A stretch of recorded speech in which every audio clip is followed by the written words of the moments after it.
Hello students, welcome to social science class. In our previous lecture, we have discussed about the semi-independent state, that is Bengal. Now we are going to start about the Awadh. Awadh is the second semi-independent state during medieval period. Saadat Khan laid the foundation of kingdom in the province of Awadh. Awadh is the area of UP. ठीक है, तो UP के area में अपने kingdom को independently start करना वो किसने किया? Saadat Khan, right. He was appointed as the governor of Awadh first.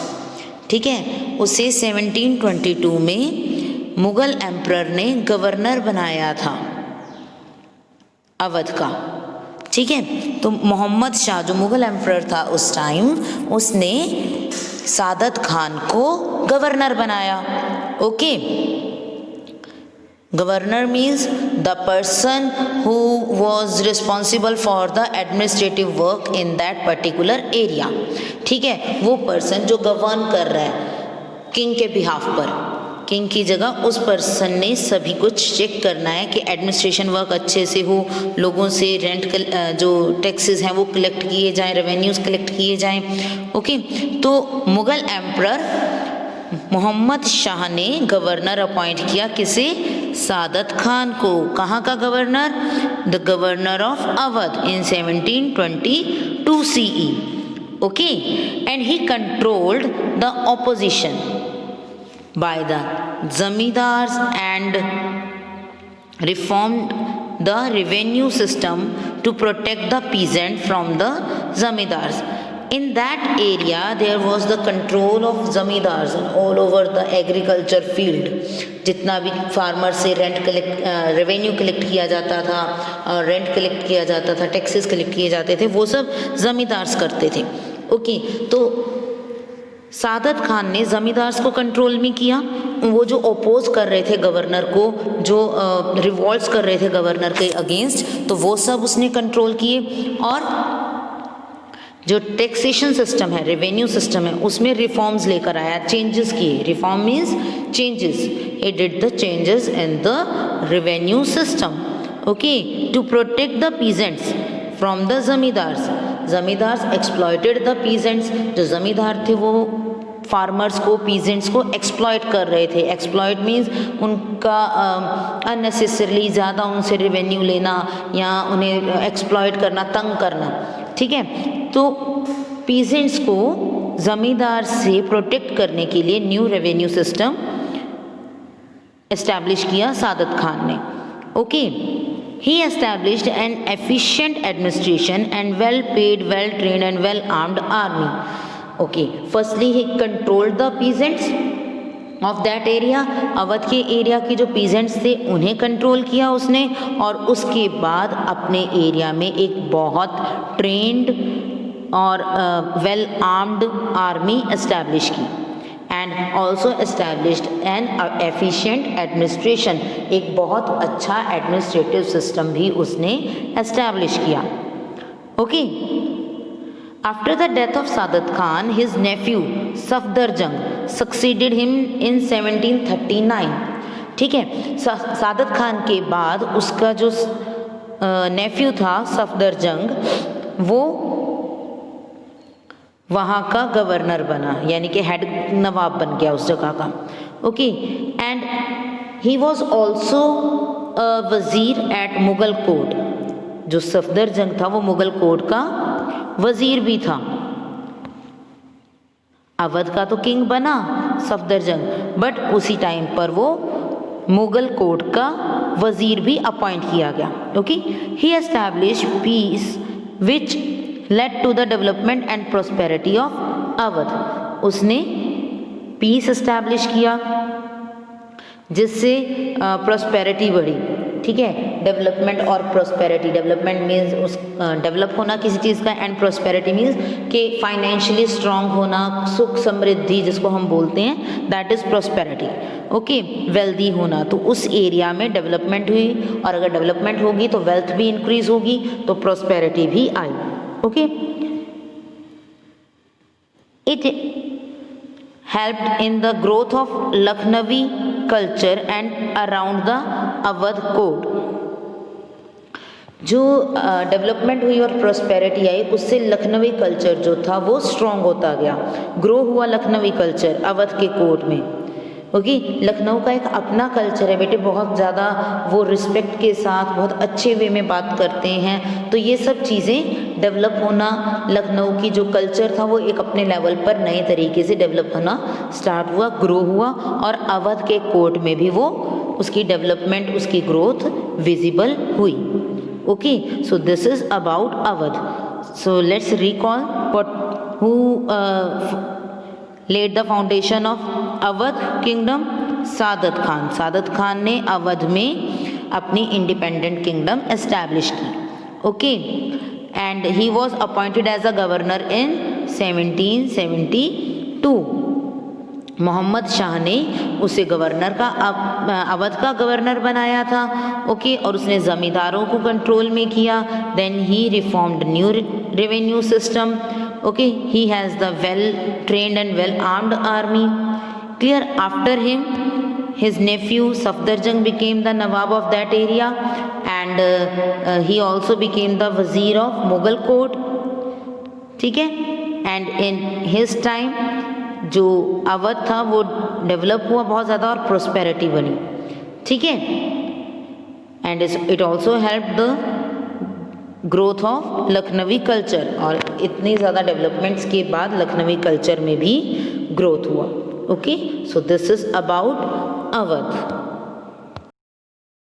Eight that time Hyderabad was under control of Mughal emperors. Mughal emperors appointed governors to control that particular area or to establish an efficient administration. Okay, so at that time Nizamul Mulk Asaf Jha was also appointed as the Viceroy of Deccan to suppress the opposition and establish an efficient administration. Okay, तो डेक्कन के area में Mughal emperor Farrukh सियार ने किसको appoint किया? निज़ामुल मुल्क असफ झा को, डेक्कन का governor, to establish the efficient administration. Okay, and Nizamul Mulk Asaf Jha founded Hyderabad in 1724, और वहाँ पर जब वो डेक्कन में गया तो उसने हैदराबाद एस्टैब्लिश किया, वहाँ का किंगडम एस्टैब्लिश किया इन 1724. ओके, निज़ामुल मुल्क established rule in Hyderabad in 1724 CE. ठीक है, he was powerful noble under Mughal emperor. वो मुगल emperors का बहुत ज़्यादा पावरफुल नॉबल यानी कि मंत्री, एक रिलायबल पर्सन था। ओके,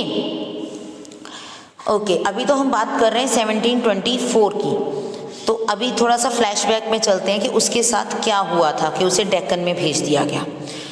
राइट, तो 1720 में ही बिकेम द वजीर ऑफ एम्परर मोहम्मद खान। निज़ामुल मुल्क असफ झा जो था उसे वजीर बनाया गया एम्परर मोहम्मद खान का, मुगल एम्परर मोहम्मद खान का वजीर बना वो, एंड वहाँ पर उसने ट्राई किया to improve the administration. Okay, जो करप्शन थी, जो प्रॉब्लम्स थी कोर्ट में, तो उसने उन चीज़ों को इम्प्रूव करने की बहुत ट्राई की, but he was disgusted by with the corruption and fickle mindedness of the emperor. Emperor की सन की सोच, एक छोटी सोच कि हाँ आई एम द राइट, तो उस सोच से और वो जल्दी दूसरों की बातों में आ जाता था एम्परर। और कोर्ट में बहुत ज़्यादा करप्शन था। करप्शन मीन्स ब्राइब लेके, रिश्वत लेके काम किया जाता था। लोग दूसरे के काम में बिना बात इंटरफेयर करते थे, ओके, और किसी का काम पूरा करने के लिए पैसा लिया जाता था। तो ये सब प्रॉब्लम्स चल रही थी कोर्ट में।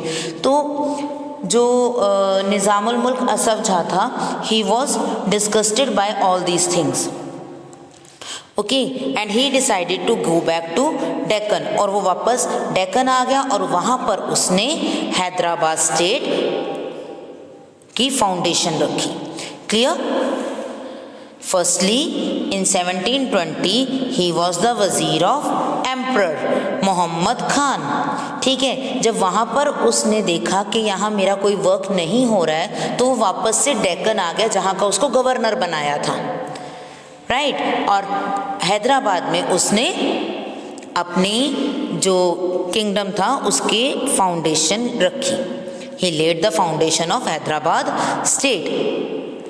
But he never openly declared his independence from Mughal rulers, because he knew that Mughal ruler was a fickle-minded person. तो उसने कभी भी freely ये नहीं कहा, डिक्लेयर नहीं किया कि वो एक किंगडम एस्टैब्लिश कर रहा है, फ्री किंगडम, इंडिपेंडेंट किंगडम, कि अब से वो मुगल एम्परर की बात नहीं मानेगा। ऐसा उसने डिक्लेयर नहीं किया। He never declared that he had a independent kingdom, okay.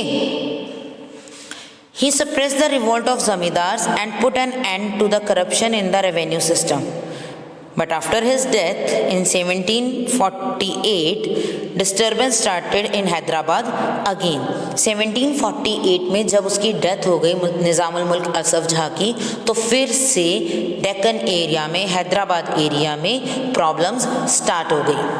But जब तक he was alive, at that time there was no disturbance. He suppressed all the revolts. He started new revenue system, okay, and he administered over there, he worked over there according to his own wish, okay.